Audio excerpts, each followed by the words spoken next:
给漫威英雄提供各种法律建议。但是，一旦出现危险，他的反应速度比蜘蛛侠彼得·帕克都快得多，就连哈维也猜不透他真正的身份。没事的，接下来要讲的是，这个就是那个超赞的漫威剧《超胆侠》，他叫马特·默多克，在9岁时，为了救路人，因被装满化学废料的车撞倒，导致他失去了视力，大脑神经被废料重组之后，其他感觉却变得超级强烈。他醒来后非常害怕，因为无论是父亲的心跳，还是机器的声音，都像海浪一样猛烈地冲击着他的耳朵。爸爸打算故意输拳击比赛，得到黑帮的高工资。儿子说了一些话，最后爸爸改变主意了。从现在开始，马特的人生将彻底变了。爸爸违反约定赢了比赛，因此黑帮生气枪杀了他。马特变成孤儿了，在神秘老头的指导下习得中国功夫，如何善用个人优势。马特凭着自己的技能，晚上戴着面罩抓坏人，白天穿西装的时候和好友福吉一起打官司，对抗不公。他们决心在纽约成为顶尖律师，于是开了一个麻吉律师事务所。刚成立不久，这个案子吸引了他们的注意。卡伦被指控勾结同事，有足够的证人和物证支持，没有一个律师愿意接这个案子。他们俩找到卡伦了，愿意免费为他辩护。听完卡伦的讲述后，马特听了心跳，断定卡伦不是 S 人。至今没有任何新闻报道，更表明这事情不一般。J 突然在夜里掐住熟睡的卡伦，他拼尽全力抵抗，最终两人赶到了。出乎意料的是，听说马特要向媒体公开，警方竟然不把拥有罪证的卡伦扣留。认识到问题的严重性，卡伦向两个人坦白了实情，说自己在联合公司财务部工作，发现公司账户里突然多了一大笔不明资金，找老板问，结果被告知别管这事，法务部的同事在进行调查。醒来就看到了开始的一幕，可以推测老板不想让这件事公开，所以就想着把责任推给别人，甚至干脆杀人灭口。可卡伦还有个事情没提到，他就是抄袭了老板的证据。同时，在联合公司的一个房产里，剧里面的几个重要角色陆续登场：会计利兰、俄罗斯兄弟、垃圾和乌拉、阿尔本帮派首领阿信、唐人街话事人高老太，以及幕后主使的代言人维斯利。这几股势力把纽约的灰色交易掌握在手中，甚至警局也得依靠他们生活。几个人有个约定，就是不准提老大的名字。深夜，卡伦悄悄溜出了公寓。原剧，殊不知马特也没睡。改写，没人知道马特没有睡觉。就在卡伦回到家时，他拿出了之前藏起来的 U 盘。一个杀手悄悄地现身于黑夜中，紧要关头，马特戴着口罩及时赶到。虽然他技艺高超，但没有取得优势，两人打了起来，从房间里冲到了外面。而马特在坠落时，当时就晕过去了。他回忆起了他老爸是个拳击手，那个被打倒过无数次，但每次都会爬起来的老爸。于是他也起身反击，因为感觉更敏锐了。马特根据心跳和雨水的位置，成功预测 S 手每次出拳来反击 S 手。他把 U 盘和作案工具交给了警方，最后揭露了老板的罪恶行径。因为无处可去，卡伦决定继续在麻吉律师事务所工作，成为他们俩的专职秘书。这是真的那么容易吗？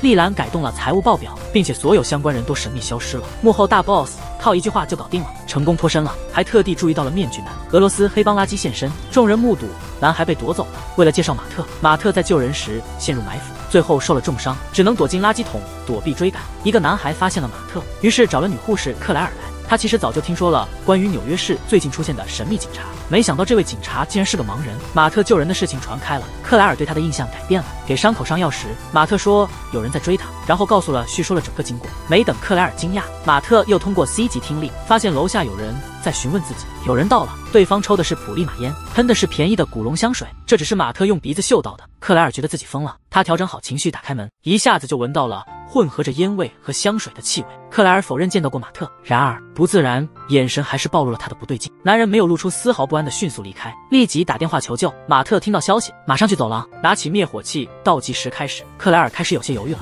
他的理解中，没人凭感觉做到，更别提之前在垃圾桶里的人了。马特问克莱尔：“你为啥还帮忙呢？”克莱尔愣住了。在马特出现之前，这里的方与黑帮串通一气，底层人民遭受压迫，只有马特敢于站出来，坚决抗争不公。他立刻义愤填膺，和马特开始盘问。一开始，这个黑人脾气真不好，面对马特的猛击，居然还敢说他倒下的时候，仍然会有许多孩子被绑架、被出售到外国。听到这，愤怒的克莱尔挺身而出，凭借医学知识，他叫马特用刀刺伤3叉神经，但比 S 还难受。经过多次折磨，马特最终成功获取了男孩所在的地点，把黑 J 推下了大楼。接着继续，他和蝙蝠侠一样，坚持不杀人的准则。不过克莱尔露过面，必然会被追赶上，所以他只能选 S 人销声。然后马特去了俄罗斯黑帮的地盘，在众多杂鱼中奋力挤出一条血路，救出男孩了。他明明当众羞辱了人，最后被宣判无罪释放。可以看出纽约的法律系统很腐败。就在前不久，维斯利找到了马特和福吉，请两人代表公司一起处理谋杀案。真厉害啊，财团！维斯利提供的预付款到了，连福吉也开始说不清道不明了，这样才好。可马特并不在意，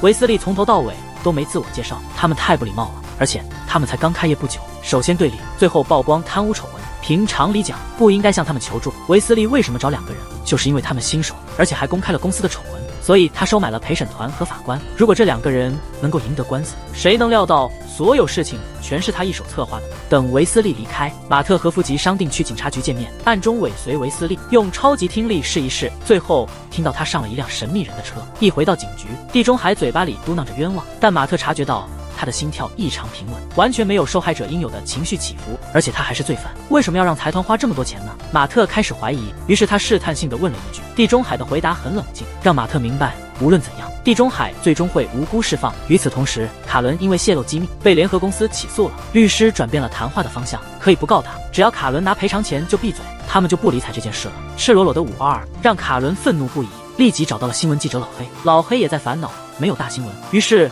2人很快就达成一致，决定对他进行深入调查。回到法庭的场景，马特假装接受委托，实际上也想弄清楚背后的事实。通过超级听力，麦克马特得知陪审团团长在做决定时突然心跳变快，而这已经不是第一次了。在初审阶段，因为维斯利出现，8号陪审员就改变了主意，也有过心跳加速的症状。当晚马特追到女人了，碰巧看到混混正在吓唬他。经过一番温柔的教导后，混混们承认他们真的控制了陪审团，并透露了背后幕后老板的姓名。他立刻离开了纽约市，连夜出发。正如马特所想，如果有确凿的证据的话，地中海还是被判没罪释放了。当晚就走出了警察局，而这也是马特计划的一部分。他戴上口罩，计划从对方那里确认混混所说的事情是真实的。毕竟地中海是个顶级杀手。他发现马特是个盲人后，他做出一个动作，扔掉了铁桶，反而征服了马特，快被钢管刺伤了。马特把地中海扔到了地上，继续摸玻璃碎片，猛烈冲入地中海的深处。地中海受不了折磨，提到了一个让他绝望的名字，就是我们都知道的坏人精病。地中海面如 S 灰，因为对外泄露菲斯克的人，轻则身首异处，重则家破人亡。为了保护家人的安全，地中海毫不犹豫地选择了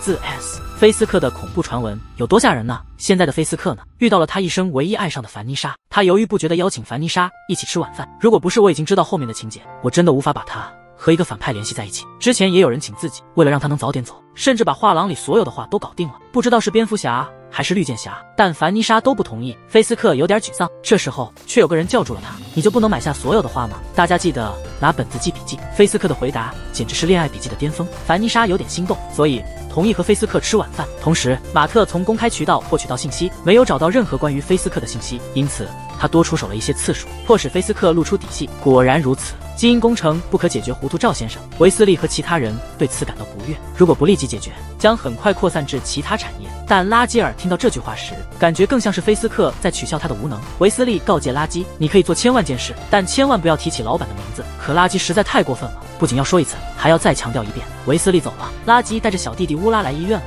迫使黑场恢复运作。等马特归来时，拉基已经抓走了克莱尔，幸好有隔壁男孩提供的线索，马特找到了克莱尔，他关掉了电源，吓得混混乱七八糟乱开枪，也不管见没见到他。对于马特来说，夜晚就像白天一样亮堂，他一个个地点名干活，打晕众人后成功救下了克莱尔。拉基知道自己不能短时间内击败面罩男，于是他决定改变策略，让弟弟乌拉去找菲斯克帮忙，这就是伊罗斯帮派垮台的原因。同时，菲斯克和凡妮莎正在愉快的交谈，整个5星级大酒店都弥漫着浓郁的爱情气息。就在他准备出门的时候，乌拉闯入时无视了守卫，菲斯克不高兴了，虽然没在凡妮莎面前表现出来。回到家后，凡妮莎表达了对此的遗憾，她在信中流露了对错过晚餐的后悔之情。即使这样，我们的大情种也没生气，他对凡妮莎表达了真心，说如果你不能理解我，那就算了，从此以后我就不会再出现在你的生活中。他让维斯利带乌拉去桥下，乌拉以为他会在意这事，菲斯克绅士的外貌下面竟然躲着一只超级恶心的魔鬼。他把乌拉从车上拉下来，用大石块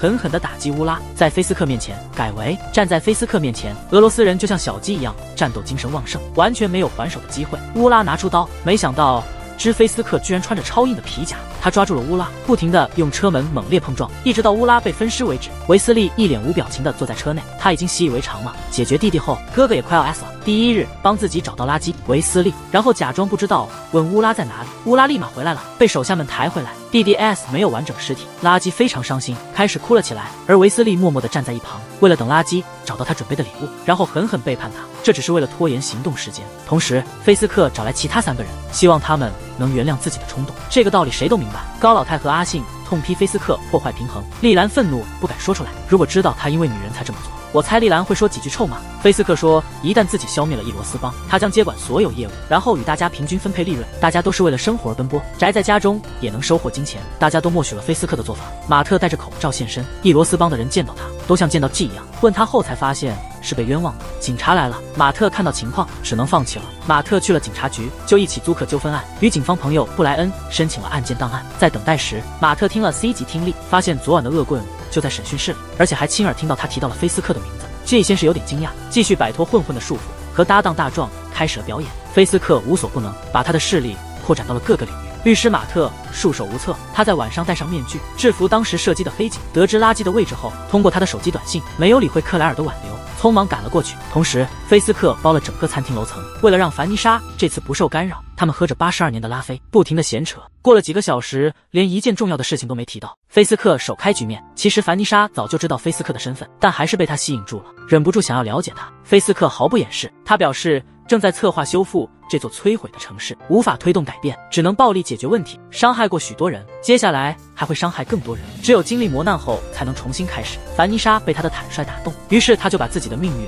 托付给了菲斯克，而菲斯克所谓的浴火即将开始，他让人泄露消息，让垃圾明白他是凶手，还特意公开了自己的位置。垃圾让他所有的追随者集合，让仇恨占据他们的心灵。就在这个时候，没等垃圾反应就，对方引爆了炸弹，俄罗斯邦的据点全军覆没。不论是马特还是弗吉卡伦，也都受到了牵连。菲斯克对凡妮莎讲了一个故事，男孩回家时被绑架了，爸爸拼命抵抗，最后也没能打败坏人。这种事在这儿每天都有发生。凡妮莎完全理解菲斯克的意思，终于接受了他。挺讽刺的，男孩被绑是因为就是菲斯克和他的团伙所干的事情。突然马特来了，他阻拦了身上带伤的垃圾，又跟黑警大打起来了。垃圾在混乱中意外被误伤，马特看到了，垃圾带着晕倒的身体躲进了仓库。得知这件事，菲斯克非常担心，面具男人救了垃圾，他一定是为了获取自己的身份信息，这种事可绝对不行。他马上派出暗警对俄罗斯实行清理，同时疯狂追捕马特和垃圾。伏吉的情况不太好，有好多人都受伤了，他只能在医院走廊等待有空床。克莱尔接到了一个来自马特的电话，垃圾因被枪击后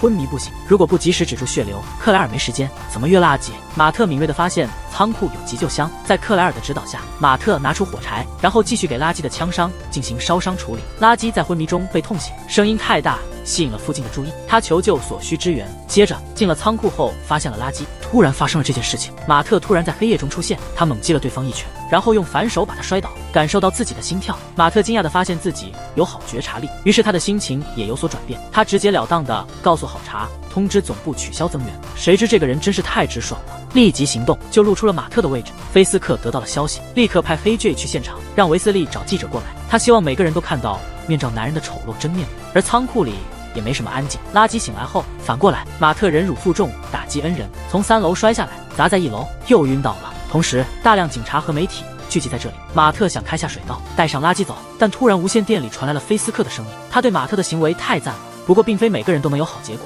狙击手已经准备好在天幕台上瞄准，而且还瞄准了黑大山。接下来媒体迅速将面罩男定为爆炸案的嫌疑人，变成了杀戮狂追查的恶魔。马特奋力反对菲斯克，连见面都没见就完全失败了。突然一群特警冲进仓库，同时传来报道有人死亡，他拿刀狠狠地扎了他一刀。马特意识到后，带着垃圾进了下水道，但是最后有个门挡住了去路。追击队来了，马特做空翻躲子弹，紧接着就是一脚飞踢，让一个人摔倒。等到所有人都晕倒后，垃圾受伤太严重了，他表示想战胜菲斯克，而会计利兰奥斯利对此至关重要，然后让马特赶紧走，而自己选择留下来陪弟弟。马特被菲斯克陷害，媒体把他说得很坏，伏击对面男子八卦起哄，让他心里感到犹豫不决。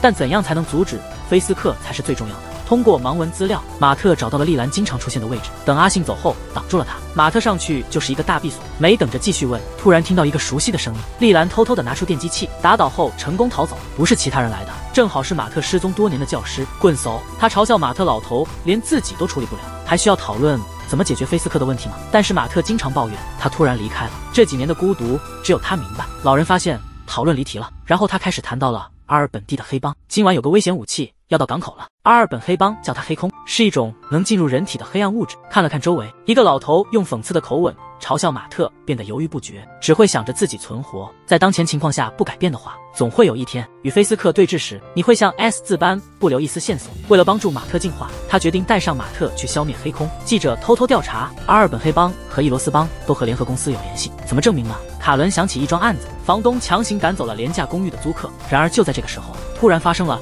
伊罗斯邦爆炸，导致很多无辜的人都受到了影响。卡伦的猜测是正确的，他去公寓的路上被一个恶棍拦住，还威胁他不要再查了。紧要关头，福吉救了卡伦。老黑认为公寓的事情与联合公司有关联，那背后操纵的人是谁呢？来到港口的场景，R 黑帮准备完毕，准备出发，连阿信都亲自出现了。可见黑空的重要性绝非一般。但是使用超级听力，马特听到集装箱里传来了心跳声，那个老人并没有说到这一点。马特充分利用地势和视野的优势，对小鱼发起突袭，靠得越近，集装箱的心跳声就会越快。打开盒子的一瞬间，他竟然发现里面是个小孩子。察觉老人拉弓准备射箭，马特往前冲举，改变了路线，凭借自己的身体回到家后，师徒俩吵起来了。马特反对杀人，可是棍手觉得马特永远无法忘记他父亲的死，所以当他与黑帮交火时，他已经射杀了那个男孩。听到这个消息，马特瞬间爆发了火气，他和老人互相打斗，被老师傅打了好几次，倒在地上。为了马特重拾自我，棍手还是费了很大的心思，他一直说一些刺激的话，特意踢了根棍子到马特旁边，最后被一击击穿弱点。这是他最后的课了，这也是他最后一次帮马特。说完了超胆侠的来历，那么就简单说说坏人金并的故事。他有数十亿的财富，每个势力都听命而行，他一直带着他爸爸的纽扣。他告诉凡妮莎，这是在纪念自己深爱的父亲，但真相是否如此？他的一生因为家庭教育而改变了。爸爸看到儿子被欺负，想找他争论，没想到混混还顺便嘲笑父亲的投资失败，一个毫无用处的废物，让父亲情绪失控。当忍不住把怒火发泄到混混身上时，父子同场战，父亲让菲斯克猛踢坏人，今晚一定要加油才能吃到蛋糕，这就让菲斯克更容易动用暴力，完全没有节制。阿信生气极了，带着愤怒的黑脸，想再找一个像登天一样难的人。他很生气地批评费斯克办事不好，甚至说不合作了。他受得了这气吗？显然无法呀。等时机合适时，他会毫不犹豫地采取强硬措施。担心被自己背叛的黑井大山可能也会背叛自己。菲斯克叫黑井大壮去除掉目击者，马特来晚了一点点。等大壮打完针，突然有人从背后出现，把大壮控制住了。大山救不了，于是把所有的事都告诉了马特。警察发现情况不对劲，来得及阻止马特已经太晚了。与此同时，裁缝店里，丽兰对菲斯克的办事能力有意见，他被面罩男找到过一回，会被找到很多次。虽然医院的事情，维斯利已经把锅扔给了面具男，可丽兰还是非常紧张。不过他也只敢抱怨一下，只有高老太敢警告菲斯克。自从谈恋爱之后，菲斯克的情绪起伏和懒散成为他们事业困境的主要原因。高老太都看见了，因为尊重的原因，他提醒菲斯克整理花园，不然他就会被踢下线。等着老太太走后，菲斯克完全情绪失控。晚上，凡妮莎来安慰他，差点被菲斯克赶走。他有个秘密一直没跟凡妮莎说，父亲受不了菲斯克的胆小，就让他自我反省，甚至嘲笑他和母亲一样无用。说完就把皮带取下来，妈妈也狠狠打了一顿。为了照顾关心自己的妈妈，菲斯克拿榔头狠狠敲父亲的头。可菲斯克继续前进，他听从父亲的教导，反复循环的，越来越拼命的来回打击，直到爸爸被杀害。事后，妈妈想保护儿子，选择把丈夫的遗体分解并埋在海底。菲斯克并不算是恶魔，时刻留着父亲的纽扣在身上，提醒自己不能像爸爸一样。他紧紧地抱住菲斯克，你动手就能证明你是坏人，那是个决心保护自己的恶魔。马特压根没想到自己和菲斯克的差距太大了，无论是策略还是实力。就在前不久，马特找到记者老黑，抱怨自己被冤枉了。最终推手是个叫菲斯克的男人，外来3个帮派和爆炸案有关系，都是和这个叫菲斯克的人有关。尽管只能依靠自己的口述，不能作为证据，但马特还是希望老黑能公开发表新闻，让他没有任何隐瞒的暴露在公众视野中。马特看起来非常确定，老黑决定冒险一试他的职业生涯。然而菲斯克狠狠揍了政治，但是却彻底打破了他们的幻想。现在的菲斯克喜欢悄悄地掌握一切，他比老黑更早曝光在公众面前，责怪戴面罩的男人毁了餐馆，自己就会拼命战胜他。菲斯克的演讲像注射了肾上腺素一样，现在发新闻太晚了，最绝望的要算上背黑锅的马特了。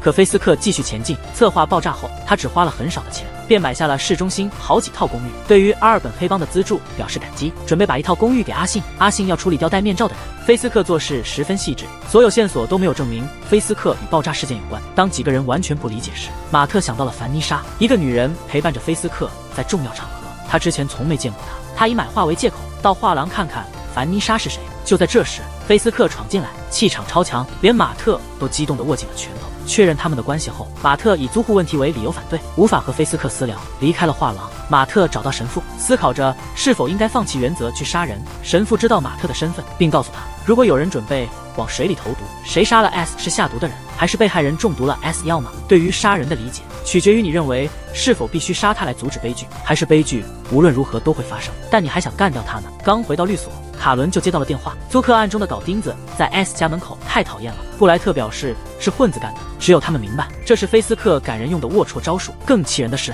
菲斯克反而反击了，是面罩难搞的鬼。看着难过的卡伦，再加上神父的劝告，马特已下定决心，但也中了菲斯克的陷阱。他戴上口罩，疯狂地四处打听菲斯克的消息，最终被带到库房，遇到了一直隐藏在暗处的阿信。阿信是最厉害的忍者，就利用马特身上的弱点，他完全没有还手之力。马特被勾绞住了，直到找到机会才拉出地毯。他跳了起来，把阿信踢到酒桶旁边，继续回避钩索，举起棍子向灯泡投掷，火花碰到酒精后四溅，阿信瞬间被火烧得全身焦黑，然后郁闷地喝下了西北的酒。就在这个时候，菲斯克带着维斯利出去了，他完全掌握着局势，成功操纵马特杀了阿信。现在是他要直接杀掉马特了。菲斯克穿着柔软的皮甲，马特太狼狈了，完全不是对手。他的拳头速度快得像疾风骤雨一样，越来越残忍了。即使马特昏迷不醒，他也要用铁拳将其一拳解救。当时的马特还太不强势了，菲斯克对这一点兴趣都没有，他感到失望并离开了，于是交给了维斯利来完成致命一击。紧要关头，马特突然挥动木棍把维斯利手中的枪击落，然后趁机从窗户跳出去。S 顺利逃离并回到了家中，但是福吉这时候恰好看到了这个场景。福吉不敢相信自己的眼睛，自己最信任的盲人兄弟居然就是那个引发爆炸案的坏警察。不管马特怎么解释，福吉都疯了吧，坚持与马特断绝关系。高老太听说阿信的遭遇后，去找了菲斯克，从伊罗斯帮到阿信，你是不是嘴上说着尊重我呀？你是不是也暗地里想着干掉我呀？高老太夸你年轻气盛，可现在贪婪让你变得糊涂了，快点做决定吧，选择成为拯救世界的人，还是当个暴君吧。菲斯克肯定知道高老太的威胁，但是高老太走了之后，菲斯克找丽兰来帮忙，坦然承认了阿信的事情。他认为丽兰与自己站在同一边，希望他能说服高老太。由于老黑的妻子重病，他决定离开调查小组，和妻子一起回乡休养数月。卡伦有点舍不得，没有老黑的话，他们难以找到相关线索。那我建议一个不错的疗养院。看到老黑有点心动，他开车去了养老院。他们俩想不到这一点，这里竟然有菲斯克的老妈维斯汀。同时，菲斯克举办了慈善晚会，为了增加他的影响力，丽兰成功应对了高老太，这让菲斯克心情大好。但可能会发生意外，喝多了酒的有权势的人突然都晕倒了。即使是凡妮莎，最后还是没有逃过这一劫。他是让人害怕的漫威反英雄惩罚者，但因为杀了近100个黑帮人员，我被送进了纽约市最高法院。现在情况对我相当不好。他看不起法律乱用为个人利益，甚至不肯承认错误，以争取宽大处理。如果辩护输了，只有等 S 刑。更糟的是，现在马特人影两无，福吉必须亲自出马，因为事务所的前途在他手里。福吉有点紧张，将伐叔描绘为被冤屈的一方，一开始就让陪审团感到不舒服，现在只能冒险试一试了。福吉和伐叔对视一段时间后，福吉开始即兴表演。这位为国家奋勇作战的英雄，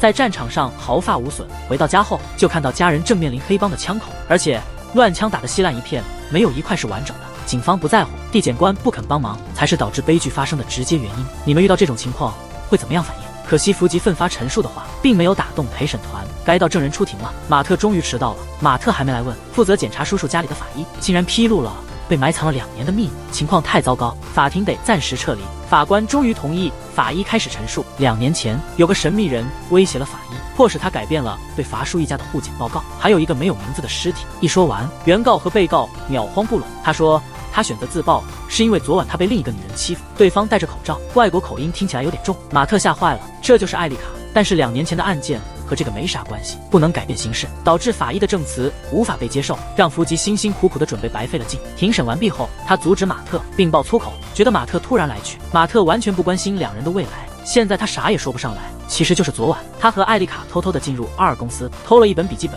上面记录了阿尔本黑帮涉及的多个不光彩交易，包括购买武器、贩卖人口、走私莆田潮牌等等，用的是保密信息。对方正在进行更恐怖的生意。回到法庭，作为证人，伐叔曾经的指挥官自豪地看着将军的脸。按他的说法，如果一定要选择一个人去牺牲，所以伐叔会义无反顾地站出来，为了保护队员的安全而舍生取义。听完将军夸奖后，伐叔的表情稍微有所变化，看来伐叔最近开始改善口风了。受害者家人却站起来了，一下子胜利又被打回原形。福吉和卡伦绝不会预料到他们输掉官司的主要原因，原来他们一直依靠的就是那位大名鼎鼎的马律师。2人在黑帮基地里发现了一个超大的坑，根据手电筒测试来看，至少有40层楼的高度。突然，日本黑帮的忍者突然现身，这些忍者没有呼吸，也没有心跳，马特根本看不见，所以在战斗中你会看到他打着空，马特队友变得像猪一样，但他仍坚持不杀人，让艾丽卡一时间愣住的时刻，被用有毒刀子割开肚子。马特被控制住了，格斗高手老者再次亮相，他每次出击都一定会有伤亡，每一刀都瞄准忍者的要害，从不像马特这么善良宽厚。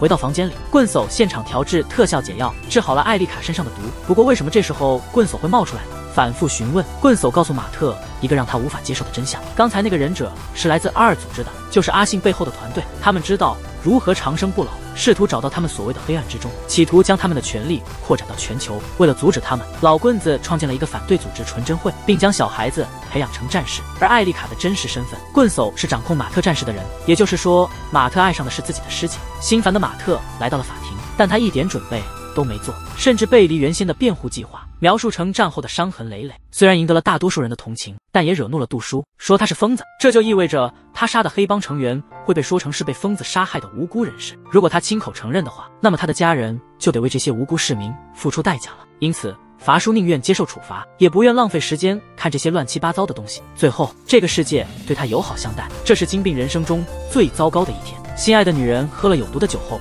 晕倒了，虽然经历了紧急救治，凡妮莎最后没事了。菲斯克还没找到凶手，手下却带来了更糟糕的消息，他最信任的助手，也是他最好的朋友维斯利，竟然被击中了好几枪。几天前，卡伦和老黑在养老院意外地找到了菲斯克的妈妈威斯汀，她告诉我了一件事：菲斯克的父亲根本不是出于逃债之目的离开的，而是被菲斯克用锤子砸了一下，最后被分尸扔进了海里。就在他们商讨如何击败菲斯克的计划期间，维斯利已经从菲斯克的妈妈那里得知了两人之间的事情。母亲成为菲斯克的禁忌之一，为了让维斯利不要担心，维斯利请保镖守护菲斯克，自己去仓库绑架卡伦。两人有哪些共同之处呢？那就是个菜鸟还装逼。他把手枪放在桌子上，然后和卡伦聊个不停。这时候菲斯克给我打电话了，维斯利准备去拿手机，手枪被人夺走了。他很冷静地说，只有傻瓜才会把上好的枪放在你面前，媒体也好。一说完，卡伦就准备开枪了，愤怒地跟着开了几枪，击中了维斯利。卡伦擦掉指纹，赶紧走了，但还是有点害怕，一想到菲斯克可能随时找到我，卡伦整晚都睡不着。维斯利的死消息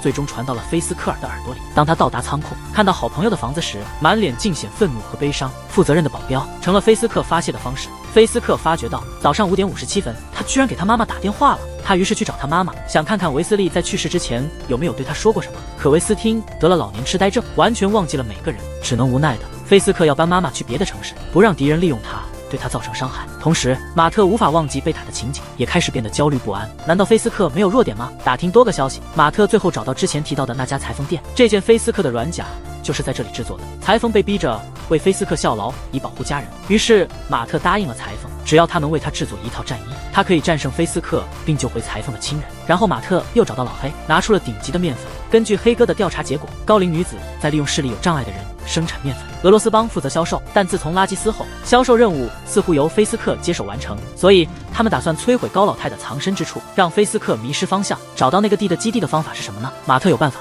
第二天，马特利用超能听力抓住了一个中国盲人，等他上车，他突然冲进巷子，扔掉导盲棍，开始了他的表演。马特爬上了屋顶，利用超级感官在城市上空飞行，各种复杂多样的地形只是他炫耀技巧的配角而已。他跟着汽车引擎的声音走去，一直追到一个仓库，最后找到了高老太的制毒窝点。但是那些画面却让我永远记忆犹新，这个地方太过分了，真是让人无语。高老太就把同胞的眼睛抠了出来，让他们改成24小时制吧。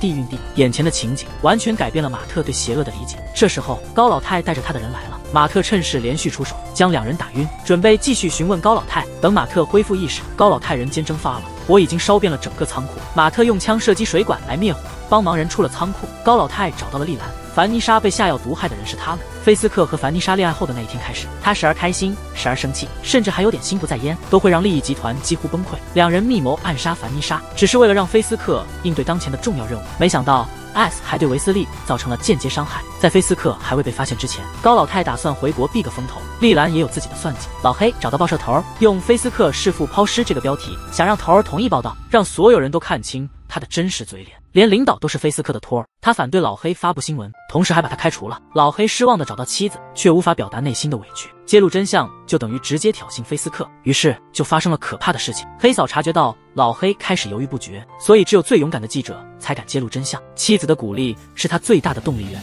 他将用自己的社交媒体账号让大家了解一下菲斯克的另一面。卡伦听到后松了口气，只需摔倒菲斯克，他终于能够摆脱噩梦的困扰。可菲斯克可以让两人在一起吗？就在老黑准备打字的时候，突然听到身后恶魔发出低吼声。菲斯克觉得老黑真是稀有的人才，可惜选错了战队。明明知道维斯利不是杀害老黑的凶手，但是只能与他妈妈见上一面。老黑的结局就决定了，在葬礼上，人人都哭得很伤心。卡伦能站在这里，全靠老黑守护了他的命，这会让卡伦更难过。马特立下决心，要让菲斯克后悔，他和他的继承者们付出了代价。菲斯克查看了转账记录，最后发现凡妮莎中毒的事情都和丽兰和高老太有关系。当事情被揭穿时，别怪我们，丽兰也不该假装不知道嘛。除此之外，丽兰还想要分走菲斯克一半的财产，只因为他手上有掌握的优势筹码，足够糟糕，让菲斯克声名尽毁。黑警大壮暗杀了他和自己合作多年的伙伴，就是菲斯克直接安排的。如果大壮不报告给丽兰英，他的手下会把他送去佛波勒纳，并公开揭示菲斯克的行为。丽兰认为自己已经赢定了，但他不知道他惹恼了菲斯克和凡妮莎，然后菲斯克派人去找大壮。马特悄悄发泄着怒气。这时候，很久没见的福吉进来了，为了共同对付敌人，他们和解了，找到了布莱特，想从他那里得到一些线索。然而，马特注意到两个戴着黑色制服的警察正经过，我们正在商讨怎么找到大壮。两人立即回到麻吉律师事务所，对卡伦进行了调查。三人重新聚在一起干活，让卡伦感到惊叹，还能更集中他的注意力。在俄爆炸案后，公司以菲斯克的名字联合购置了高达187套房子，但是第二天就公布了，只显示了186笔交易记录，公司账户上的资金不多不少，有一处房产没有卖出，却被人故意遮掩了。找到位置后，马特准备去找大壮，这次福吉不再阻止，作为律师的他们只能做这些事了。同时，菲斯克派出一支黑警队伍，各种像史泰龙的。转眼间，丽兰的守卫全都被消灭了，大壮就要领饭盒了。马特及时赶到，挽救了大壮。在他的劝说下，大壮去了警察局。我请了麻吉律师事务所帮忙处理证人计划，没有菲斯克的帮手，一切都进行得非常顺利。无论是在街头混混，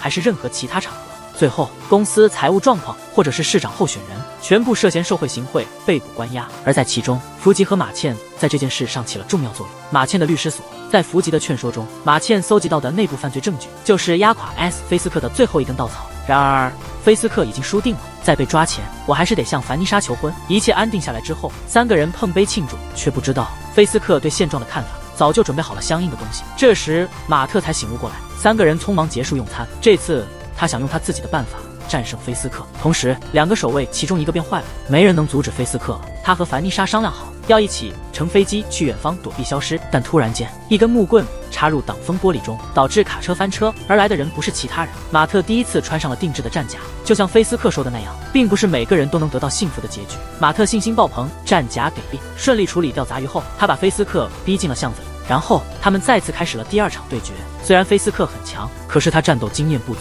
马特拿着导盲杖一再攻击菲斯克的弱点，直到把他打晕为止，绝不罢手。布莱特最后来了，逮捕了菲斯克。因为爱人迟迟不来，凡妮莎只能孤身离开。目前为止，超胆侠第1集已经全部结束了。马特还有更多故事要讲，还会有2个神秘超级英雄陆续出现。可是他们俩碰上时会有什么激烈的争执呢？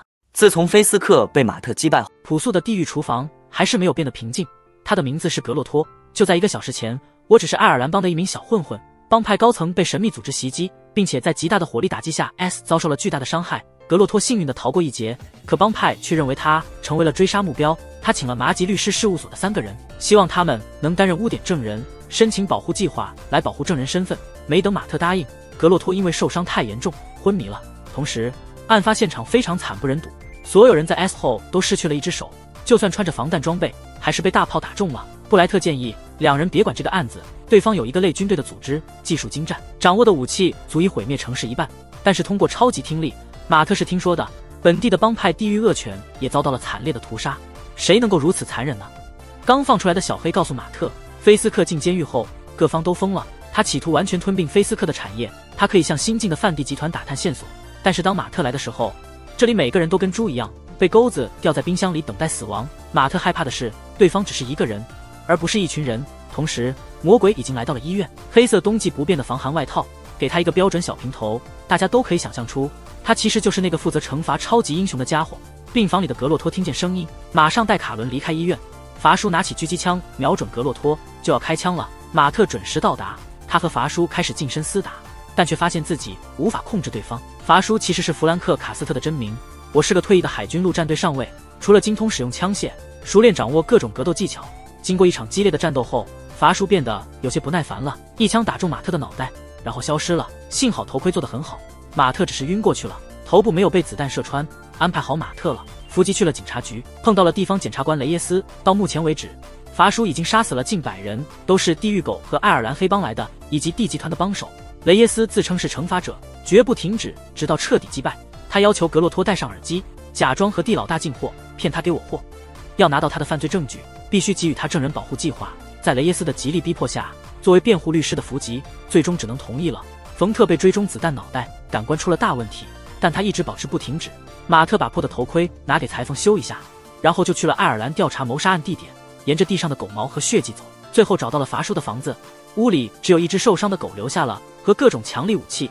伐叔通过地下交易购得警察局的通信器材，随时知道警方的动态。这时收到了无线电信号，雷耶斯准备开始行动了。格洛托到达了指定地点，但来的不是地贩，而是雷耶斯派遣的佛波勒出场医院的经历。雷耶斯认为伐叔绝对不会放过格洛托，所以决定利用格洛托来吸引他，计划诱捕目标并消灭他。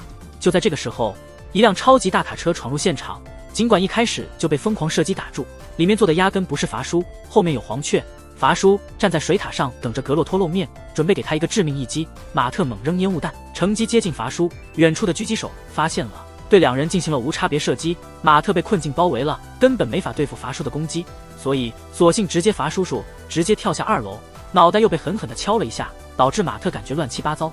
而老练的伐叔也意识到了这一点。等伏击来的时候，地上只剩下一条让人不舒服的红色地毯。马特就这么说完了吗？你真的了解惩罚者的堕落吗？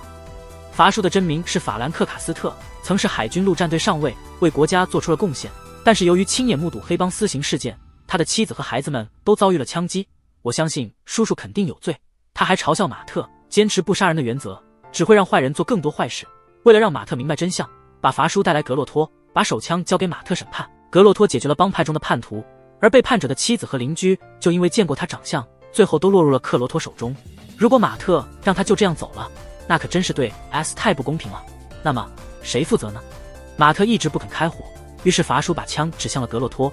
他告诉马特，即使你不射击，格洛托也会因你的无所作为而失望。关键时刻，马特抽腿挣脱铁链，试图阻止，但还是来得太晚了。格洛托被枪杀了，他快到 S 了，对马特进行了个人提问。然后伐叔拿出了榴弹枪，对机车帮发起了一场大规模战斗。对面就是地狱恶犬的巢穴，给叔叔来一发好炮。价值几十万的哈雷摩托车变成了一堆废铁。马特不想再一错再错的伐叔，和伐叔发生了冲突。混混们正在逐渐靠近，他只能用铁链把伐叔打晕，然后放进电梯，自己待在这里处理打闹的家伙。马特把灯泡打碎，立即陷入漆黑之中，一个人锁喉，再用脚踢就能打晕几个人。面对比自己强大的敌人，他靠着墙面踩踏，瞬间转到对方背后击败他。但是地狱恶犬的干涉让伐叔乘机溜走了。晚上，卡伦找到了雷耶斯的助手艾略特，因为卡伦发现了雷耶斯想要干掉伐叔，肯定有不可告人的秘密。于是卡伦揭发艾略特的秘密，以此来恐吓他，获得了有关伐叔的秘密文件。在众多文件里，卡伦看到了一张头部 CT 扫描图。第二天，卡伦去了医院找护工。伐叔昏迷的时候，他通过对话告诉我，他的脑袋中被子弹击中了，有个女人曾经见过他，至于这个人的身份仍然未知。同时，爱尔兰的大哥费恩也来了，儿子被害120万美元被抢走，所以费恩不会放过伐叔。他召集了所有帮派成员，经过极其残酷的手段广泛进行调查后，最后还是找到了伐叔的公寓。伐叔不见了，费恩只能对狗子动手术，除了基努里维斯的狗不能动以外，这男人的狗也摸不得，帮叔叔处理伤口。他一直在游乐场待到深夜，只是为了介绍费恩，然后让他们回到自己的家。追悼会结束后，马特一直不想走。格洛托的一番话使马特感到无比内疚，这种内疚感是因为没做完的事情所导致的。由于未能阻止伐叔，导致格洛托死亡，马特感到内疚。为了消解这种心理压力，他决定采取行动。等他来的时候，现场只剩下几个晕过去的爱尔兰人。在审讯室里，费恩竭尽所能接管，也没能弄清楚120万的下落，甚至还用钻为他的脚增加了一个通风管道。伐叔连个字都不说。当费恩把电钻对准狗子的时候，他完全慌了。这是女儿留下的狗，他在这个世界上只有他一个人值得关心，别无选择，只能告诉费恩他在哪里。你觉得伐叔妥协了吗？就在手下找到大笔钱，准备溜之大吉时，一声爆炸声突然传入耳边。利用这几分钟惩罚叔叔，已经摆脱了绑在手上的胶带，他迅速抽出手枪，迎面刺向杂鱼，继续连射2枪击中费恩，毫不犹豫的前行，不给回头机会就伐叔叔的头。开枪，狙击发射，目标落地成立方形容器。他拿起霰弹枪指向费恩，想弄清究竟是谁杀了自己的妻女。费恩不愿透露，伐叔干脆就开枪了。这时候马特来了，面对一波接一波的追兵，他们居然默契地开始反击了。马特认为我们不应该杀人，伐叔想射击，马特用木棒打断手枪，伐叔要用榔头打东西，马特抢过来，直截了当的断了，解决了爱尔兰帮的问题。伐叔受伤严重，到了墓地，回忆家人时的语气变得柔和和后悔，不再像以前那么自以为是。卡伦根据护工提供的位置去了那里，也找到了伐叔的住处。现在我终于明白他为什么要杀人了。然后马特把伐叔交给了布莱特，然后我又回到了卡伦身边，假装没发生过。喝酒后的情况下，卡伦勇敢地牵住了马特的手，他们在倾盆大雨中散步，悄无声息地变得越来越亲密。马特拉住了卡伦，最后以蜘蛛侠方式分别，和卡伦互有好感。就在马特享受单身解脱的时候，家里突然来了一位意外的客人，他多年未见的初恋女友消失不见了。他也是一位超级英雄，就像艾丽卡纳奇斯一样。此刻他竟然坐在沙发上。马特19岁时邂逅了他一生中最爱的艾丽卡，虽然也经历过格斗大师的训练，艾丽卡确实非常强大，但也凸显了内心的黑暗面。他带着马特一起去了，找到杀了 S 马特父亲的大哥。在艾丽卡的怂恿下，马特举起有些犹豫的拳头，最终发现了内心的愤怒。但这对艾丽卡来说还远远不够满足她的需要。对待罪恶的方式，她的手段和伐叔十分相似，既然有错就应该受到惩罚。于是艾丽卡建议他干掉黑帮头目 S， 但如果马特这么做的话，也就没有当下的超胆侠了。马特一直坚持要报警，最终两人性格相差太大，分手了。回到当前时间，艾丽卡突然找到马特，告诉他的爸爸刚过世了，股东非法霸占了大部分资产，他对法律一窍不通，没办法，只好去找马大律师了。虽然他一脸可怜兮兮地说的天花乱坠，但是马特完全不相信。艾丽卡和股东谈判时，马特来到大楼的对面，听说了事情并不简单。果然通过超级听力就发现了，艾丽卡拿出来的不是一支普通的钢笔，能发出干扰信号，立刻攻陷我们公司的服务器。马特不想干涉这事情，和卡伦约会时可，艾丽卡再次找人约他见个面。马特生气地反对艾丽卡的出现，因为他害怕再次被他操控，成为他手中的工具，而我绝对不会同意。艾丽卡的一句话让马特心情舒畅了。就在这个时候，马特听到有人来了，我可以肯定地说，艾丽卡很冷静地说那是嗷乌黑团伙，然后就穿上了标志性的战服，而马特的女友也已经准备好了。为了逼马特行动，艾丽卡真是费尽心思。而且更有趣的是，他们初次见面的那天就是通过打架来建立关系，所以就算10年不见，他们还是非常默契。解决掉这帮人之后，艾丽卡分享了她的计划。阿尔邦最近很活跃，好像在策划着什么阴谋，必须先阻止他们的坏计划。他坚决不会离开那个可怕的厨房。为了早点摆脱艾丽卡，于是马特决定陪她尽情玩最后一次。与此同时，卡伦发现伐叔头部中弹入院的时间恰好是他家人去世后1个小时。如果我们将这个事件解释为他谋杀家人后为了逃避惩罚而自杀的话，这一切都是合理的。但报告中并未提到。想起前段时间艾略特找到福吉，要求福吉提供有关伐叔的资料，一切手续办理正常，必须经过法院批准方可完成。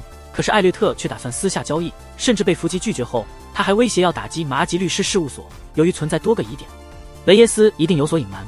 报社老板听了后很吃惊，因此他用了3个小时发现了一则被忽视的新闻。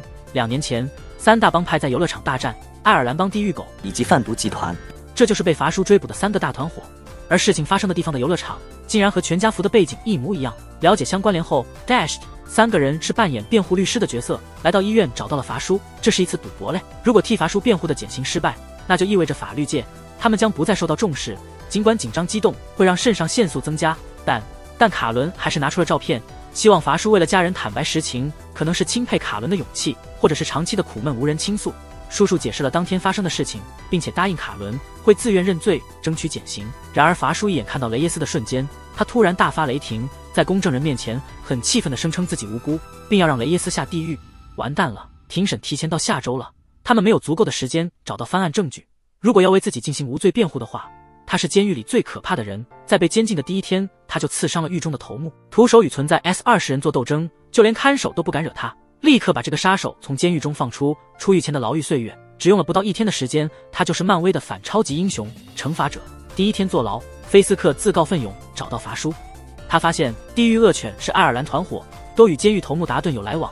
2年前那起游乐场悲剧也有可能与他有牵连。菲斯克直接行动，达顿不仅拥有很多手下，还通过贩卖毒品赚钱，收买了大部分监狱警察，一山只容一只老虎，威胁到菲斯克的安全了。所以他想借伐叔的手铲除掉达顿。现在伐叔面临2个选择，要么菲斯克让他们2个独自见面，伐叔有啥问题就问，只要帮他解决达顿的问题就行，或者拒绝第1个提议，让伐叔家人的 S 变成个谜，轻重不同。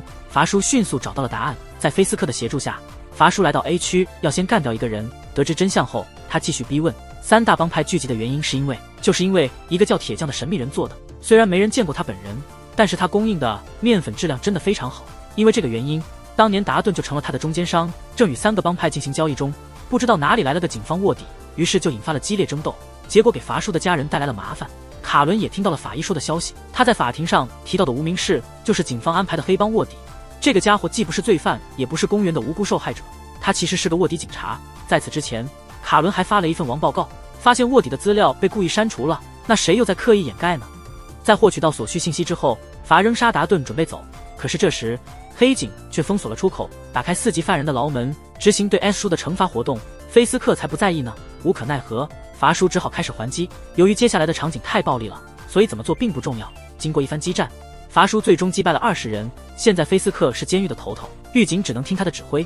他对刚才发生的事情感到非常震惊，于是又提供了2个选项，要么一辈子待这儿，要么伐叔今晚出狱。追求正义的同时，还可以掀起一场大战，帮菲斯克消灭强敌。随后伐叔给出了答案。伐叔脾气不好，菲斯克更离不开。他用一只手抢起200斤重的伐叔，再用猛烈的拳头狠狠地砸到伐叔身上，直到伐叔同意选第2个。叔叔要待监狱1天没到，在狱警的陪同下又被抓进监狱了。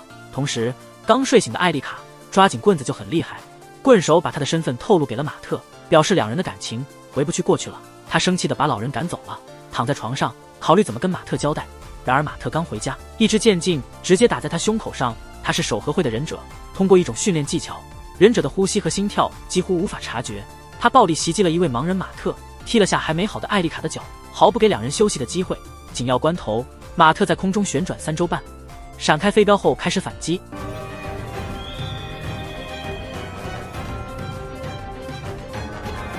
等马特穿上制服，才意识到他是忍者，对方居然还是个小孩子，他就吓了一跳。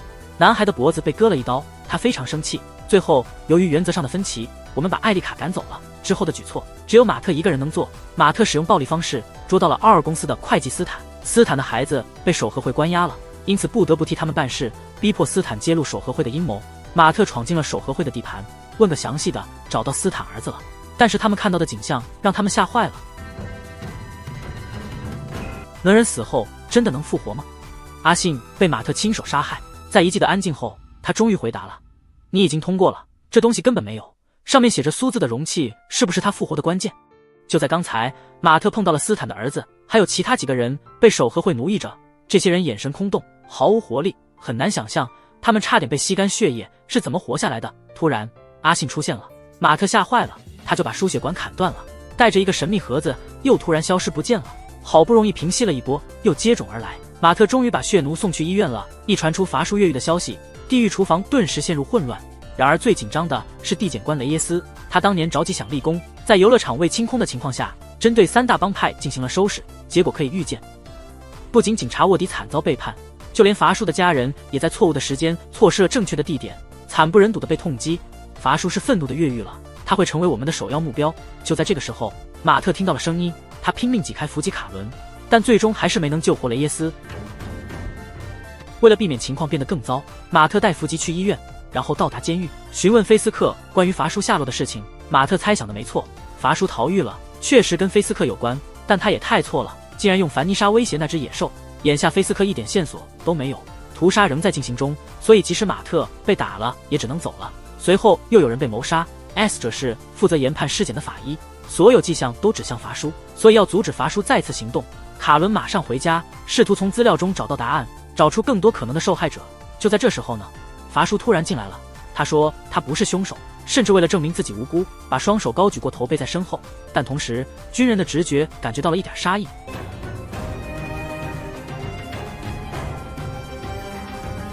同时，有一群日本忍者闯进了医院，他们用钩子发射器悄悄爬墙断医院电源。当克莱尔发觉不妙的时候，却见到了眼前这一幕景象：5名血奴犹如行尸走肉般盯着地面看着，而地上躺的居然是医院保安的尸体。然后他们转过头看窗户上的锁，好像在期待着什么东西。忍者潜入医院，保安和护士都遭遇了同样的命运。看着克莱尔就要倒霉的样子，马特才刚来。这些忍者不会呼吸和心跳，只需不拔刀，马特完全没感觉。即使他倾尽全力，一下子也难以解决对方。克莱尔没闲着着手做了点事情。当忍者打算偷袭马特的时候，他拿起铁架，毅然将忍者推出窗外，自己也被扔了出去。紧要关头，马特突然扑向克莱尔，伸手搂住他，用绳子跳上了2楼。这5个被奴役的人，然后他主动跟着忍者溜走了。卡伦和马特碰面了，他说伐叔不是凶手，是一个神秘的铁匠，可能是因为我还在继续追寻真相，所以导致了麻烦，拒绝了马特的陪同。卡伦再次秘密会见了伐叔，他们交谈内容不重要。这段时间内，杀手已经找到了他们的准确位置，然后卡伦和店主躲起来了，罚他待在座位上等候。杀手现身，他趁着对方措手不及，开了一枪打中一个人，使用当地资源，所有东西都可以用来杀人。叔叔举起盘子砸向杀手，拔出水果刀果断还击，刺耳的穿刺声此起彼伏。卡伦吓得捂住耳朵不动。解决了2个杀手后，他就让卡伦待在那里，开始了对铁匠的报仇。在医院，法医准备开始检查尸体，却发现忍者的胸部上居然还有专门给予 Y 字疤痕的检验。换个说法，忍者在被杀之前已经经历过一次丧命。不可能吧？克莱尔建议重新检查房屋，佛波勒以机密为理由阻止了他们。此外，医院突然收到一大笔未知的资助款，尽管克莱尔有意调查，但并无进展，院方也不会答应。艾略特正要溜走，被马特给拦了一半路，逼迫询问。他确认了铁匠的存在，并从他那里获取了信息。铁匠卖的面粉既好又多，他完全压倒了其他竞争者。他的反侦查能力很强，面粉的来源无法追踪，目前唯一可以找到的线索就是中国帮，他是铁匠最大的竞争对手。于是马特去了唐人街，碰到了高老太。尽管高老太感到惊讶，但现在我们需要关注的是铁匠，高老太也一样。铁匠为了在市场上占据更多份额，正在大力削弱高老太的制造中心，这让他很痛苦。得到马特的停战保证后，他告诉马特，铁匠的货都是通过船只运进城市，具体从哪个港口不得而知。同时在港口，法叔找到了个铁匠。出人意料的是，铁匠不仅承认不住，甚至全心追求 S。 就在法叔准备开枪的时候，马特突然闯进来，耳朵一听就明白了。他意识到面前那个人不是铁匠，所以我们坚持不要杀人。马特竟然和法叔扭打在了一起。经过一番激烈争斗后，法叔已不再有战斗的意愿，他稍微有点哭腔地责备马特，你甚至连我这么一个小小的愿望都不允许实现。现在的马特其实内心也有所改变，就像高老太说的，要么做救世主，要么成为恶魔。他一直在2个身份之间来回切换，肯定有一个身份要受到牺牲。为了守护地狱厨房，我需要做一些改进。马特果断放下律师身份，与卡伦分手，但现在看起来可能还不够。马特越坚持，法叔越舍不得让他去地狱。当杀手出现的时候，他把马特推进了海里，然后自己留了下来，和杀手们同归于尽。不要被帅哥迷住啊！也许你喜欢那种霸气十足的总裁类型，人家也许要的是你的命。艾丽卡从没想过，竟然是自己的老师杀了他。于是反抗后，一颗邪恶的种子迅速扎根。忍者村有一个传说，谁拿到黑空就牛逼了，谁就是下一任火影。而通过献祭大法，阿信已经得知艾丽卡就是黑空的新一任宿主。随后艾丽卡找到棍手，他不知道恩师为什么要杀他，但也不想知道。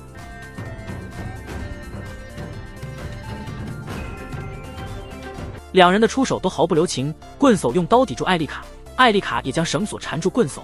眼看要同归于尽时，马特出现充当起了和事佬，随之加入的还有手和会。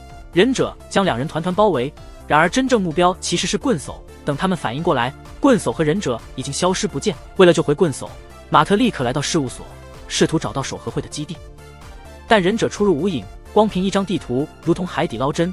好在伏吉想到，通常为了节省开支，政府会将废弃地铁隧道堵上，而不是进行爆破填平。最终这些从地图上消失的隧道反倒成了走私犯的 VIP 通道，也就是说忍者一直就藏在他们脚下。而早在几天前，马特与伏吉达成一致，关停麻吉律师事务所好聚好散。他希望伏吉开口挽留自己，可惜伏吉也是如此。2人明明都希望对方留下，却都不肯开口，最终在相互期盼中错过了和解的最佳时机。了无牵挂后，马特来到废弃隧道，刀剑出鞘的瞬间，他扭头躲开忍者的攻击。根据刀锋产生的震动，马特成功预判忍者每次动作，从而将其逐个击破。意识到问题后，忍者纷纷丢掉武士刀，导致马特无法通过感官确定位置。他被围在角落，就算忍者近在咫尺，也只能被动挨打。就在这时，马特听到了棍手的低语：你该更加用心追踪他们的呼吸，迟早他们都要到那个时候打爆他们的狗头。领悟棍手的话后，马特忍着剧痛静下心，果真听到了极为隐秘的呼吸声。这么一来，看似无法击败的忍者变得破绽百出，最终在马特的怒吼中惨遭团灭。卡伦怅然若失地坐在路边，就爆炸现场来看。伐叔不可能还活着，他找到将军想告知此事，却在交谈时看见合照里的男人竟然就是爆炸案中的 S 者。一时间卡伦汗毛直立，将军大方承认自己就是铁匠，甚至掏枪准备杀人灭口。他将卡伦带到野外。其实伐叔并没有 S。昨晚在码头上，伐叔看到曾经的战友出现，瞬间明白将军才是铁匠。当年伐叔拒绝参与范迪，因此将军一怒之下便设下圈套，害 S 了伐叔的家人。伐叔相对无言，最终用包含复杂情感的子弹结束了铁匠罪恶的一生。与此同时，竹签穿过指缝，直插骨髓。棍手正经历着常人无法忍受的酷刑，好在马特及时出现，将杂鱼放倒后救下了棍手。然而一起出现的还有艾丽卡以及阿信。阿信直言艾丽卡就是黑空，说罢带领忍者一同跪在了他的面前。棍手的沉默也侧面印证了阿信的话。艾丽卡怒不可遏，他怒斥棍手不顾师徒感情，想将自己当作武器销毁，于是夺过武士刀准备杀 S 棍手。关键时刻，马特用身体抵住刀尖，用爱感化艾丽卡，而棍手趁机刺 S 忍者，最终在两人掩护下逃出了隧道。但事情远没有结束，为了阻止阿信得到艾丽卡，马特决定主动出击。他找到裁缝，对装备进行了史诗级加强，也就是这根导盲棍。别看它平平无奇，可威力和功能性连艾丽卡看了都直流口水。夜里布莱特找到马特，表示有股强大势力正在调查超胆侠的一切资料，不管是对手还是他救过什么人。听到这，马特心里突然咯了一下，他立刻拿出导盲棍，在城市上空来回穿梭。可还是晚了一步，卡伦和一众吃瓜群众此时都被守和会抓到了一起，稍有不从，美女立马子弹伺候。还在保释期的小黑见此情形，偷偷触发脚上的追踪器，希望能引起警方的重视。马特利用超级听力察觉附近有人在说日语，还有人群的哭喊，于是马特很快就锁定位置，带着艾丽卡赶了过去。虽然知道是陷阱，但马特还是破窗而入，与忍者展开了战斗。而在同时，艾丽卡也偷偷潜入解决了埋伏，将卡伦等人送出去后，马特听到忍者正在靠近，人数多到堪称一个加强连的兵力。两人还是走上了天台，面对飞来的无数支箭矢，他们不仅丝毫不惧，反而在近身后将战场分割成了两部分。马特拖住实力最强的阿信，艾丽卡负责收割忍者。解决完忍者，艾丽卡与马特组成了夫妻档，一个托马斯回旋踢，一个抬脚顶膝。阿信一时间毫无招架之力，可只因马特的垃圾话，他也被唤起了斗志。扭断艾丽卡的手臂之后，阿信以牙还牙，用一招更帅的托马斯回旋踢和一记直击面门的上勾拳将马特彻底击败。眼看马特将 S 于刀下时，艾丽卡却突然出现，用身体挡住了这致命一击。看着爱人在怀中 S 去，马特如在喉痛苦不已。阿信见黑空被毁，瞬间便兴趣幡然，准备离开。这时枪声响起，是前来支援的伐叔。在斩杀完忍者后，伐叔放下手中的巴雷特，决定让马特完成自己的复仇。从10层楼落下后，阿信并没有 S， 可正他准备离开时，棍手却突然出现，一剑便让他再也无法复活。故事的最后，马特亲手埋葬艾丽卡，并且找到卡伦，但露了自己隐藏了2季的真实身份。也许不是每个人都值得拥有幸福的结局，但也不是每个英雄都应该独自承受这份责任与孤独，无法掌控双重身份的平衡。马特的信仰逐渐崩塌，他躲在教堂内自甘堕落，无论神父和修女玛丽怎么劝，长达半年时间，马特都闭门不出，不问世事。此时，不管是义警超胆侠，还是律师马特默多克，都已经被人们默认为 S 王。少了他的阻碍，被判无期徒刑的费斯克很快有了出狱的想法。而促成这一想法的就是佛波勒探员纳尼姆。为了给身患癌症的嫂子治病，纳尼姆家底掏空，甚至在圣诞节这天连必备的火鸡都买不起。但医保卡突然被停用，才是压垮他的最后一根稻草。在不断争取下，接手了菲斯克的贪污案。然而，一个被金钱所困扰的人，往往容易被金钱所打动。纳迪姆刚走进监狱，就得到了菲斯克的合作邀请，菲斯克的自得不得而知。不过，靠着他源源不断的爆料，纳迪姆在短短几天之内，成功捣毁阿尔巴尼亚黑帮据点，揪出了无数贪官高层，升职加薪的喜悦，让纳迪姆根本没有思考过代价是什么。而与此同时，正在健身的菲斯克遭到阿尔巴尼亚帮手下暗杀，怒不可遏的他拿起铁片就要砸，但在深思片刻后，还是放弃了这个念头。得知此事的纳迪姆立刻找来老黑，申请了狱外服刑。老黑是现任地检官，也是下一任的有力候选人。目前菲斯克对佛波勒来说如同破案 ATM 机，如果自己促成这件事，将成为降低犯罪率的功臣。因此，在纳尼姆的劝说下，老黑与联邦政府达成一致，当天晚上就将犯罪之王菲斯克放出了监狱。但在离开时，一伙武装人员突然出现，纳迪姆陷入昏迷，守卫死伤殆尽。眼看菲斯克如同困兽，被卡在防弹车内走投无路时，佛波勒探员德克及时赶到，并用精准的枪法反杀了数名武装人员。随后在护送下，菲斯克被带到5星级大酒店，住进了豪华总统套房。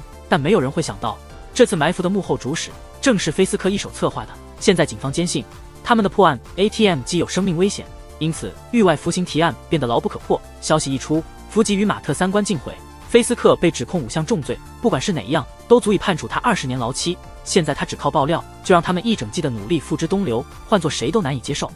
为了将菲斯克送回监狱，马特当即决定做出反击。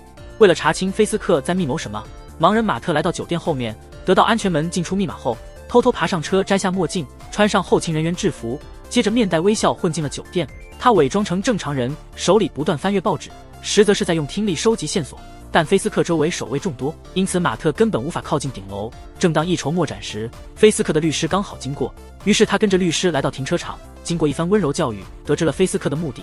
他之所以大爆料，并不是与228帮派有仇，而是与纳迪姆达成交易，以撤销对凡妮莎的指控作为回报。马特来不及继续追问，就被一群守卫打断，只好离开。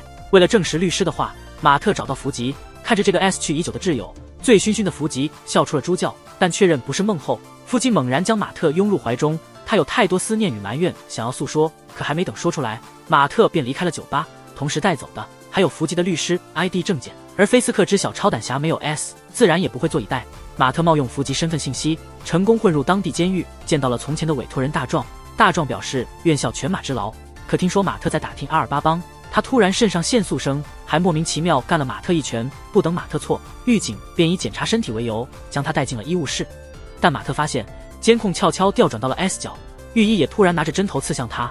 马特迅速格挡反击，没让镇定剂完全注入体内，一拳放倒狱医后，菲斯克居然打来了电话。他夸赞马特身手好到不行，根本不像一个盲人。但话锋一转，丝毫不给马特喘息的机会。接下来这段监狱打戏足足有10分钟，全程一镜到底，没有剪辑，相当考验体力和演技。先后打倒菲斯克的手下和狱警后，马特找到228帮派大佬维克，从其口中得知派人刺杀菲斯克的不是维克，而是菲斯克自己。他买通 S 刑犯制造袭击，以此申请狱外服刑，同时 S 刑犯当天也被无罪释放。现在两人都有共同的敌人，所以维克告诉马特 S 刑犯叫伊万斯，同时让手下穿上狱警制服，带着马特开始了惊心动魄的越狱大逃杀。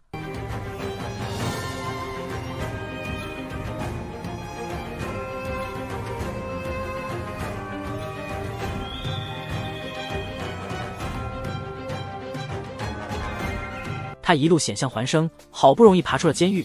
可等坐上车时，镇定剂药效发作，又晕了过去。等再次醒来，司机转头邪魅一笑，接着加足油门跳出车外，只留下马特与车一同掉进了海里。S 里逃生回到家后，一群佛波勒突然出现。马特怎么也想不到，第1季中的一起案件会在如今给自己沉重一击。维斯利委托他受理一起凶杀案，但实际委托人是菲斯克，也就是说，马特在不知情的前提下与菲斯克产生了经济往来。因此最新一次爆料，菲斯克直接将矛头指向马特，声称他就是自己的帮凶。好在马特反应及时，躲在天台上避开了追捕。得知马特活着后，卡伦的愤怒反而大过喜悦，他留下一句我是超胆侠，然后消失半年。这种愤怒也情有可原，所以不等马特出现，卡伦便找到菲斯克手下曼宁。通过调查发现，菲斯克不光用空壳公司洗钱，还买下了他所住的大酒店。这一切警方并不知道，本以为自己的发现能让曼尼寻求自保，背叛菲斯克，岂料他的一番话反倒让卡伦头皮瞬间炸裂。在卡伦窥视深渊之前，他已经被深渊看得一干二净，让卡伦不寒而栗。接下来的打击更大。探员纳迪姆随后找到卡伦，调查起了马特的案件。尽管他否认是在知情情况下为菲斯克受理的凶杀案，但维斯利的照片却再次唤醒了他的深层恐惧。草草结束盘查，卡伦便借口离开，找到福吉，说出了当时所发生的一切，包括维斯利的 S 因现在不彻底击败菲斯克，那么总有一天，事实的真相迟早会浮出水面。德克看不惯罪犯被这样照顾，于是在汉堡上咬了一口。等汉堡被送进屋内，他来到监控前，打赌菲斯克绝对会暴跳如雷。可德克万万没想到，菲斯克不仅没有生气，还举着刀叉吃得津津有味。等德克走后，律师送来大量资料，全部都是德克的生平档案。而菲斯克发现，德克的棒球天赋极高，甚至曾用棒球打 S 过教练，被双亲抛弃后，人格障碍也逐渐显现。退伍后作为心理辅导员，他通常给患者的建议不是自杀，就是用枪解决问题。工作期间内，德克还爱上了接线员小美，一个有牵挂的精神病。菲斯克终于找到了自己的武器，利用一些小手段，他将小美安排进酒店工作，并制造两人偶遇的机会。德克的人格障碍暴露无遗，他无意间表示在长期跟踪小美，导致约会不欢而散。回家后，德克情绪失控，疯狂用拳头宣泄自己的怒火。因为枪击案中多次开火，德克触发调查协议遭到停职。尽管这些都是正常程序，但却令他感觉到背叛。如同当年父母抛弃自己一样。伊卡伦和马特再度聚首，忽略掉感情戏，两人通过大量调查，最终找到了 S 刑犯伊万斯。一番软磨硬泡下，伊万斯答应前往报社说出真相。看着马特再次穿上西装，修女玛丽发出了感叹。福吉作为马特的律师，找到了探员纳迪姆，并邀请他前往报社查清真相。尽管上司梅姨并不同意，但纳迪姆还是决定前去一探究竟。正当德克万念俱灰，将枪口对准了下巴时，菲斯克打来电话，自己也曾用榔头打 S 过父亲。尽管我们都西装革履，接受过高等教育，但不代表我们就是这样的人。而伪装只会抑制我们的本性。随后曼宁敲响房门，并带来了一件改变他命运的礼物。夜里众人来到报社，就在伊万斯进行秘密采访时，灯光突然暗淡，同时惨叫声不绝于耳。卡伦透过缝隙惊恐地发现，正在屠杀报社员工的神秘人竟然就是超胆侠马特·默多克。被狂热脑残粉吊打是种什么体验？男人上网 PDD 团购，不光买了一套超胆侠战衣，还凭借精准的打靶手法把真正的超胆侠打得七荤八素。男人不仅百发百中，还擅长利用弹射进行打击，这让指挥近战的马特苦不堪言。他用桌板做掩护，试图摸到对方近身进行反制，可不料男人摸出剪刀，在极限的距离内竟然反手将剪刀甩进了马特的胸膛，接着一脚下去，马特便晕了过去。男人闯进办公室，打伤福吉等人，再一枪崩掉伊万斯，随后留下一脸惊恐的卡伦独自离去。 Nice to see you。 等那迪姆赶到时，冒牌超胆侠已经不知去向，马特也好不到哪去。男人利用他的身份肆意妄为，但罪名需要自己来承担。为了躲避追捕，他来不及拔下剪刀，步履跻跚地寻找逃生出口。看着媒体大肆渲染超胆侠的罪行，菲斯克的脸上露出了一抹瘆人的微笑。重伤的马特回到教堂后，对修女玛丽吐起了苦水。他震惊凶手各方面超越自己，更被菲斯克的手段打击到了信心。对于这种情况，玛丽不知如何安慰马特，所以只能像母亲一般耐心擦去马特身上的血渍。随后他找到裁缝，从其口中得知对方是一名佛波勒探员。裁缝表示自己家人被菲斯克威累，因而做了2套战衣，一套给对方，一套留给马特。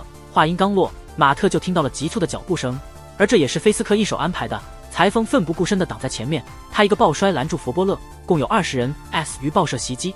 但纳迪姆发现，本该待在监狱里的伊万斯居然也在这20人当中。卡伦和他反复强调，这是菲斯克栽赃嫁祸的手段。昨晚的超胆侠根本就不是本尊。为了验证卡伦的话，他找来典狱长，发现对方左顾右言，就是不肯说伊万斯为什么在监狱外。纳迪姆直接来到酒店，质问菲斯克是不是在利用自己铲除对手。然而两人聊了许久，又好像什么也没聊。见菲斯克不肯坦字，纳迪姆只好情离开。但就在离开前，偏移的监控让他产生了疑心。回到家后，马特主动找到纳迪姆，表示凶手另有其人。结合自己先前的种种发现，决定从内部找到真正的凶手。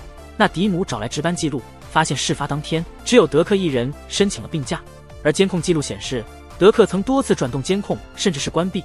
因此，冒牌超胆侠的身份，纳迪姆心中已经有了答案。另一边，德克重新与小美取得联系，并且消除了之前的误会。就在这时，上司梅姨发来短信，让德克回到总部进行复职考核。他满心欢喜地赶回去，却不知道趁着这段空档，自己的高地已经给偷了。两人潜入德克家中，利用灵敏的嗅觉，马特闻到射击残留物的气味，闻声找去。他确定战衣就在保险箱内，这你都能闻到，并且利用超强的听力，还成功破解了保险箱密码，这你都能办到。然而保险箱打开，战衣却并不在里面。这么一来，他们就无法证实德克才是杀人犯。此时德克收到短信，小美竟然要与他断绝往来，甚至屏蔽了他的来电。一时间负面情绪涌上心头，他不明白自己做错了什么，更不会知道他已经再也见不到小美了。这是神仙级别的狩猎方式。男人拿出8倍镜，找出对面楼层的受力点后扣动扳机，子弹打中栏杆，再经过反弹就能完成不可能的射击。我觉得子弹是从楼下传来的。几分钟前，德克匆匆赶回家，发现家里有小偷闯入，并且通过消防梯逃到了楼上。得知身份暴露后，他便运用几何学开枪射击，子弹通过折射，最后精准击中正上方的纳迪姆。关键时刻，马特借用镜子作为诱饵，骗光德克所有子弹后成功逃脱。简单处理完枪伤，纳迪姆立刻找来上司梅姨，并举报菲斯克操控佛波勒探员德克，制造了报社屠杀案。可就在他交枪准备配合调查时，梅姨反手夺过枪，一枪打死联邦公证人，还将罪名通通甩给了纳迪姆。根本不敢相信自己最信任的上司竟然在为菲斯克效力。经历报社惨案后，卡伦的精神逐渐崩溃。他找到菲斯克，惊责他毫无道德底线。可殊不知马特的秘密身份，他从始至终都知道，也知道卡伦一直在帮助马特。菲斯克的手段残暴无比，等除掉马特之后，自然也不会放过卡伦。狗逼急了还跳墙，又何况是人？卡伦歇斯底里地表示：“你最好的朋友维斯利就是我杀的。”过程干脆利落 S 的时候都没有反应过来。听到这，菲斯克的笑容逐渐扭曲，他想要撕碎卡伦，却被佛波勒拦住，没有机会下手。然而对于杀害好友的凶手，菲斯克怎么会就此善罢甘休？早在出狱之前，他高价买下酒店，将楼下改造成监控室，随时观察外界的一举一动。现在时机成熟，菲斯克改名精病，不再伪装。他派德克来到了纳迪姆家中，并且用家人以及公证人的死作威助，轻而易举就收服了纳迪姆。令他没有想到的是，不光梅姨和德克，甚至所有佛波勒高层都已经成了金并的看门狗。在德克的带领下，他们开始对金并的对手展开清算。梅姨知道纳迪姆无法接受，于是说起了自己的故事。他曾经有2个孩子，因为不肯接受金并的贿赂，当天一个孩子就死在了车祸中。类似的事情不光发生在他一人身上，言外之意很明显，没有人能够拒绝金并。在威压之下，纳迪姆不甘地弯下身子，替金并解开了脚上的追踪器。随后警方以证据不足判处金并无罪释放。与此同时，修女玛丽见马特负伤回来，再也抑制不住情感。她知道马特性格倔强，于是默默向受难耶稣求助，希望耶稣帮助他的儿子渡过难关。通过超级听力，马特听到了这一切。原来当年马前与老马特一见钟情，生下小马特后，却因为产后抑郁无法接受的马特离开教堂，来到了拳击馆，而后知后觉的玛丽只能抓着儿子曾睡过的床单嚎啕大哭。这时纳迪姆打来电话，在说出来龙去脉后，他表示金并正与黑帮谈判，希望马特赶紧出现，将金并与佛波勒的事公之于众。而画面拉长，金并与德克也坐在车上。好在马特通过听力听出纳迪姆的心律不齐，知道是圈套后，马特趁机来到酒店找到监控室。而屋内的花姐见马特出现，也长舒了一口气。她正受到威胁，只能带着追踪器替金并打掩护。花姐表示，金并的目标其实并不是马特，而是此时躲在教堂内的卡伦。神父在台上坐着祷告，台下却来了一位不速之客。冒牌超胆侠突然出现，并不由分说用棒子打 S 了一位信徒。等大家反应过来，已经为时已晚，逃生出口被全部锁死，他们无处可逃。卡伦知道德克的自标是自己，于是拦在神父身前，打算撒生自己保全住大家。德克一棒子下去，被打中的反而是神父。看着形如父亲的神父倒在面前，赶来的马特悲愤交加。他将德克按在地上一顿摩擦，趁机拖住时间掩护众人离开。但德克的目标依旧是卡伦，他打倒马特，接着凭借顶级手法将佛珠当成了致命武器。但凡经过他的手，这些平平无奇的佛珠都变得威力惊人，每一下都能够打穿玻璃，对卡伦造成生命威胁。马特试图拖住德克的步伐，可伤痕累累的身体早就已经不允许他继续战斗了。眼看将被一剑封喉时，卡伦鼓起勇气，哭哧一下将德克打到了楼下。他含着泪查看马特的伤势，等反应过来，德克已经消失不见。得知此事的纳迪姆十分愤怒，他要是知道会出人命，说什么也不会背叛超胆侠。但事已至此，他只能与德克返回教堂。两人找到正陷入悲伤的玛丽，随即展开了大搜查。进入密室后，玛丽注意到石棺边缘带血，他们应该就藏在里面。玛丽无法承受再失去儿子了，于是赶在被德克发现前，险而又险地挡住了德克的视线，把几人忽悠走后，卡伦将经过告诉给马特。关于为何杀害维斯利，又是怎样惹怒金并引来德克，认为是自己的鲁莽害死了神父。马特虽然震惊，但还是不忍心责怪卡伦，他们才能回归到正常生活。不久后，金并出现在公众视野，金则是超胆侠杀害神父，而自己则是被有心人冤枉了。他的有声的演讲盖过质疑声，很快便左右舆论，将自己形容成了受害者。追捕还在继续。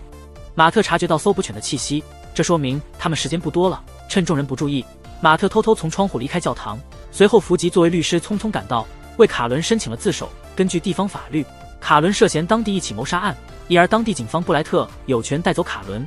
两伙势力相互对不肯退让，纳迪姆也不想一错再错，私下让布莱特强硬带走卡伦，自己则会拦住德克。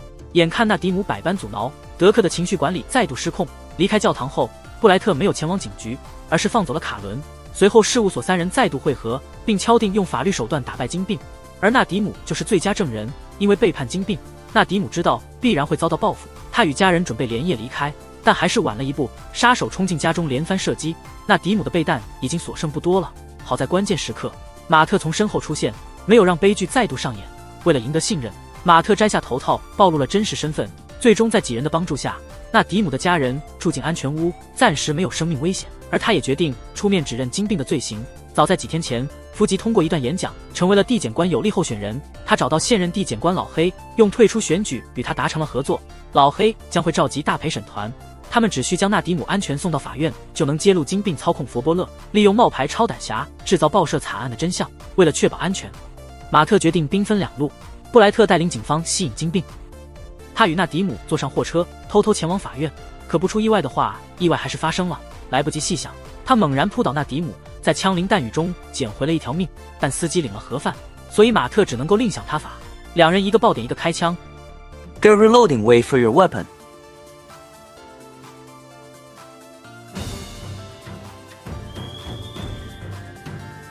隔空击毙3名杀手后，也逐渐找到了默契。马特示意1点钟方向有2人，纳迪姆便提前枪，在杀手出现的瞬间完成反杀。他听到有尚未熄火的空车，便带着纳迪姆艰难前行。马特伪装成盲人吸引注意，纳迪姆趁机夺过步枪，反手与杀手扭打在了一起。安全抵达法院后，纳迪姆面对陪审团开始了称述。而在外面，卡伦请来大量媒体记者，描述发生在自己身上的遭遇。现在外界风起云涌，可风波主角却不为所动，往往只需要最朴素的烹饪方式。金大厨忙碌了一早上后，给归来的凡妮莎做了一顿美美的荷包蛋。他曾向凡妮莎保证，你回来的那天，我将用整个地狱厨房向你求婚，因此不管现在发生了什么，他都早已做好了准备。纳迪姆提供的证词很有说服力，胜利只是时间问题。就在几人春光满面，等待最终结果击败金并时，马特通过听力却听到团长正在威胁陪审员。马特绝望地发现，无论自己如何挣扎，似乎都没有可能战胜这个衣冠禽兽。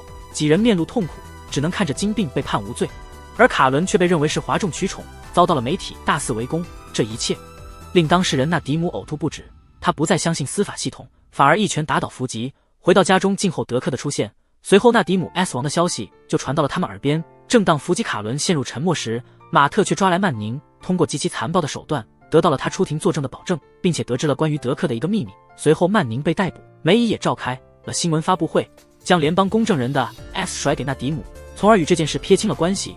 就在两人万念俱灰时，伏吉收到消息，纳迪姆的妻子出现，并指定伏吉成为他的代理律师。等德克梅姨离开之后，女人偷偷在纸上写下一段话，并且拿出纳迪姆的手机。伏吉心领神会，他带走手机，找到了纳迪姆留下的视频。视频的内容非常关键，不仅揭露了金并罪行的细节，还牵扯到众多佛波勒高层。人之将 S 其言也善，这句话对法官来说同样有效。与此同时，马特给德克打去电话，并说出了事情真相。好奇心驱使下，德克根据提示来到冷冻室，找到了 S 去已久的小美。原来德克患有人格障碍，金并正是利用这一点制造了两人的偶遇。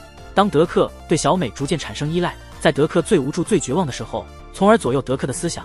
得知真相后，怒不可遏的他穿上战衣，带着小美来到了酒店停车场。在宾客的祝福，金并与凡妮莎喜结连理，成为了一对恶魔夫妻。他们翻篇起舞，享受着无尽赞美和羡慕。可殊不知，卡伦已经做出了行动。他带着视频找到报社老板，接着通过媒体将事实真相公之于众。正当两人沉浸其中的时候，看到视频的宾客表情逐渐诡异，但就算是这样，两人还是故作镇定，继续在舞池中策马奔腾。这时德克出现，他夺过话筒丢向金并，却被餐盘拦了下来。见马特一同出现，金并立刻带着凡妮莎准备乘坐直升机离开这里。德克在舞池中的收割表演，为自己赢得了把眼的称号。马特来到监控室救下被囚禁的花姐，还关闭了酒店电梯。现在就算楼下警方再多，也阻止不了马特完成复仇。德克随之加入，三人在屋内大打出手。德克暴打马特，金并怒捶德克。反过来，马特又端飞了金并，现场堪称 WWE 大乱斗。趁两人互殴的时间，金并脱下西装给凡妮莎穿上，这是软质皮甲做出的西装，能够抵抗物理攻击。金并接连被德克击中要害，可见德克想伤害凡妮莎，他突然暴走，一把将德克抱起撞向墙角。随着嘎嘣脆的响声，德克的脊柱彻底断裂。几番缠斗后，马特战胜了这不可一世的恶魔，但同时他心里清楚，司法系统无法审判金并，自己又无法痛下杀手，因此两人达成交易，金并在监狱中用余生赎罪，那么警方就不会逮捕凡妮莎。随着金并伸手握紧马特，故事到这也就结束了。